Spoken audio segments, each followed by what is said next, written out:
Assalamualaikum warahmatullahi wabarakatuh. Bismillahirrahmanirrahim. Alhamdulillahirrabbilalamin.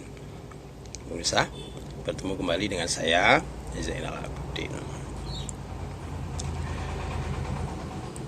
Kali ini saya akan membahas masalah masih relevankah mereka dikatakan ulama, ya. Orang-orang ya begitu, ya menurut saya ya begitu bangga, begitu berbesar hati ya, kayak seperti itu dipanggil ulama. Dan mereka sebenarnya kalau ditelusuri dengan kriteria ulama, menurut saya ini dia bukan ulama sebenarnya ya. Kenapa? Karena sudah jelas yang saya tahu dari agama Islam ya, tentunya dasarnya adalah Al-Quran. Bukankah dalam Al-Quran sudah dikatakan a'udzubillahi minasyaitonirrajim, bismillahirrahmanirrahim, innama yakhsyallaha min ibadihil ulama, ya. Dan ayat yang lain mengatakan al-ulama warasatul anbiya. Dikatakan seperti itu. Bukankah ulama menurut kriteria Al-Quran adalah orang yang paling takut terhadap Allah? Ya semacam itu. Ya. Kriteria ulama menurut Al-Quran ya adalah orang yang paling takut terhadap Allah. Ya. Kemudian di ayat lain juga dikatakan bahwa ulama itu adalah pewaris dari sifat-sifat Nabi, semacam itu. Jika ada seorang yang begitu bangga dikatakan ulama, bahkan kalau dilihat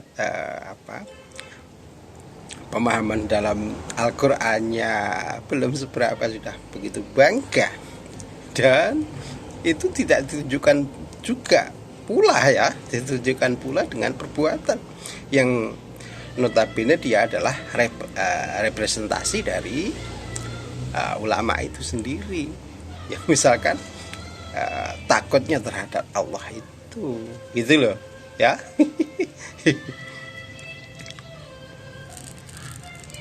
Apakah masih relevan mereka dikatakan ulama? Bukankah itu hanya ulama bohong-bohongan saja? Justru itu berbahaya. Kenapa? Karena dia sudah dipandang oleh masyarakat umum sebagai ulama, tapi dia tidak mengajarkan apa-apa yang diajarkan oleh Allah, khususnya dalam Al-Quran itu loh. Bukankah Allah menyuruh dikatakan dalam Al-Quran a'udzubillahi minasyaitonirrajim, bismillahirrahmanirrahim, innallaha ya'murukum bil 'adli wal ihsan, ya. Bukankah Allah menyuruh seseorang itu untuk menyuruh sampean-sampean semua itu untuk berbuat adil dan kebaikan tentunya ya. Tapi apakah yang notabene katanya ulama kemudian mengajarkan mengolok-olok sesama, bahkan sesama muslim ya? Walaupun sampai mengecap Pak Jokowi misalkan yang katanya anti asing misalkan ya, tapi dia jelas sebagai muslim ya toh, di KTP-nya sebagai muslim, dan dia juga menjalankan apa-apa yang diajarkan dalam Islam ya. Misalkan sholat 5 waktu, sholat Jumat ya, dan lain-lain, puasa misalkan. Bukankah ini juga muslim, walaupun sampai mengecap misalkan ya, sampai mengkafirkannya, tapi toh itu kan tidak menghilangkan kalau status Pak Jokowi ini muslim beneran ya, yang ya, bersyahadat dan lain-lain. Ya. Artinya apa? Artinya bahwa sampean walaupun ya sampean menjustis orang, misalkan Pak Jokowi misalkan tidak Islam yang menurut sampean ya, itu tidak berarti runtuh agama Islamnya karena sampean justice seperti itu ya toh. Kenapa? Toh Pak Jokowi tetap muslim ya, karena sudah memenuhi syarat-syarat keislaman.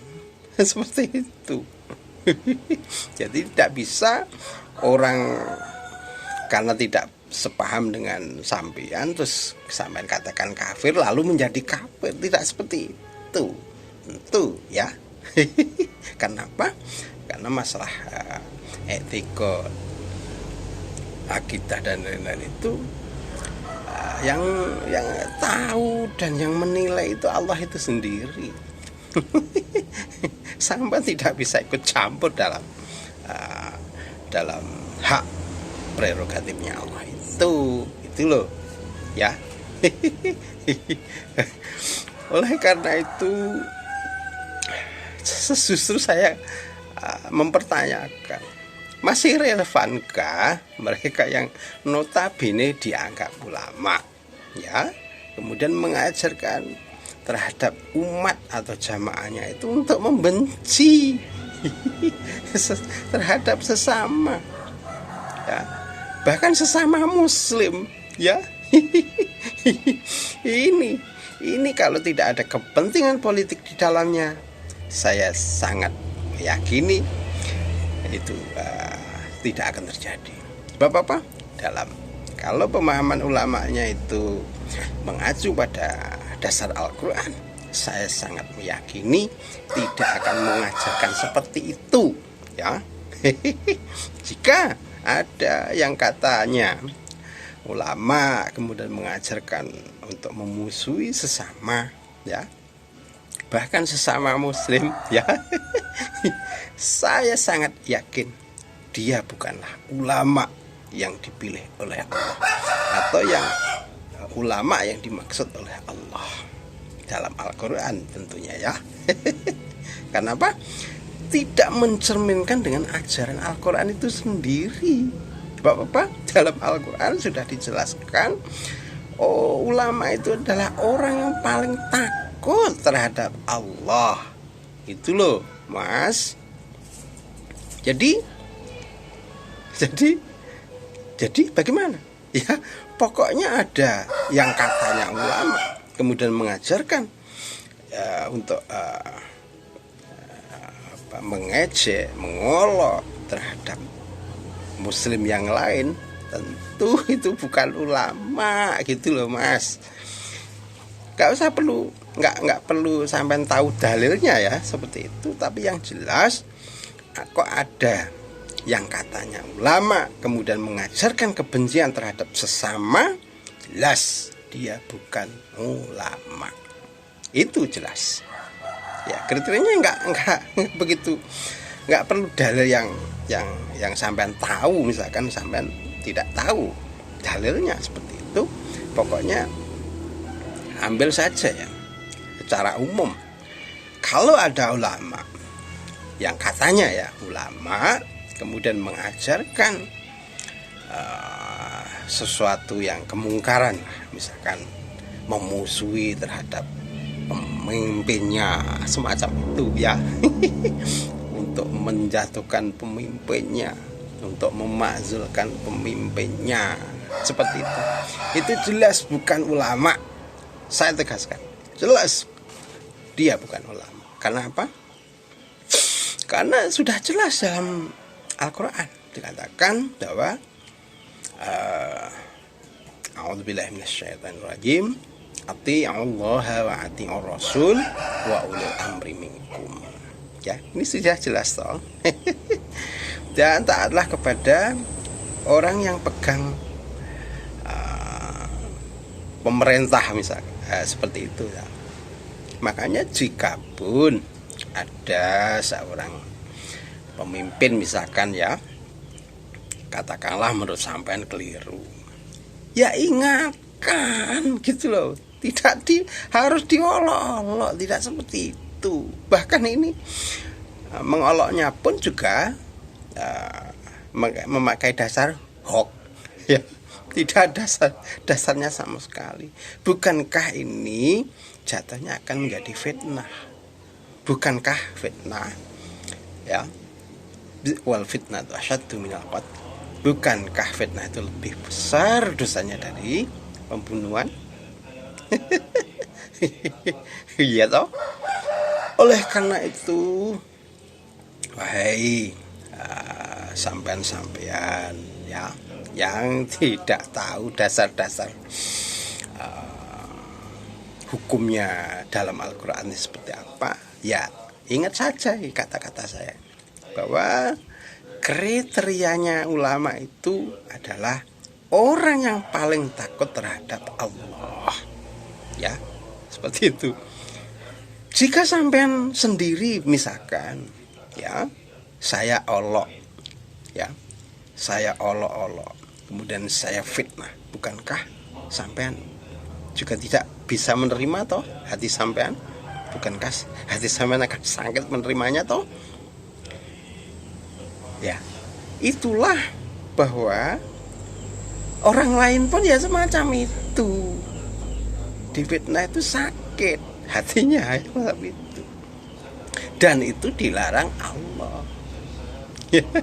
Makanya jika ada yang notabene katanya ulama kemudian mengajarkan untuk memusuhi terhadap sesamanya, baik sesama muslim maupun sesama manusia, ya, dia, saya sangat meyakini bukanlah ulama yang benar-benar ulama menurut Allah, ya, semacam itu. Oleh karena itu berhati-hatilah terhadap orang-orang yang notabene ya mengaku diri sebagai ulama, bahkan kalau dipandang dari pemahaman umum saja, ya, bahkan pemahaman Al-Qur'annya belum seberapa, masih setetek gitu saja sudah mengatakan dia ulama. Ini sangat luar biasa menurut saya, ya. Menurut saya luar biasa bodoh menurut saya, ya. Semacam itu. Oleh karena itu saya ingatkan kembali terhadap sampean-sampean yang tidak tahu sebenarnya dasar-dasar Qur'annya ulama itu macam apa, ya. Saya tegaskan di sini bahwa pokoknya jika ada yang katanya ulama kemudian mengajarkan kebencian, rasisme terhadap bangsa-bangsa tertentu atau ras-ras tertentu, itu saya sangat meyakini kalau dia bukan ulama. Sebab apa? Jelas tidak menjalankan apa yang diperintahkan oleh Allah, ya. Sebab apa? Allah mengajarkan sampean-sampean untuk berbuat adil dan kebaikan. Apakah dengan mengajarkan permusuhan, ya, mengajarkan permusuhan dan kemungkaran itu sesuatu yang diajarkan Allah? Bukankah itu ajarannya setan? Sebab apa? A'udzubillahi minasyaitonirrajim. Innasyaitona ya'murukum bil fahsya wal munkar. Bukankah setan mengajarkan seseorang untuk berbuat fahsya dan kemungkaran, tentunya seperti itu, ya toh. Jadi jika ada ulama yang yang mengajarkan memusuhi terhadap sesama manusia misalkan atau sesama muslim, lebih-lebih saya sangat yakin dia bukanlah ulama, walaupun dia sangat getol mengaku dia ulama, ya. Apalagi pemahamannya tentang Al-Quran, tentang bagaimana cara membacanya Al-Quran dengan benar, ya, istilahnya pakai alat-alat yang untuk membaca bahasa Arab dengan nilai yang benar itu kan biasanya ada nahwu, sorob, dan mantek balaghahnya semacam itu toh. Dia belum apa-apa sudah mengaku dia ulama. Ya, saya rasa mereka yang mengaku dan mengaku ulama dan menganjurkan kebencian terhadap sesama, bahkan sesama muslim, itu bukan ulama menurut saya ya. Karena itu berhati-hatilah. Demikian, assalamualaikum warahmatullahi wabarakatuh.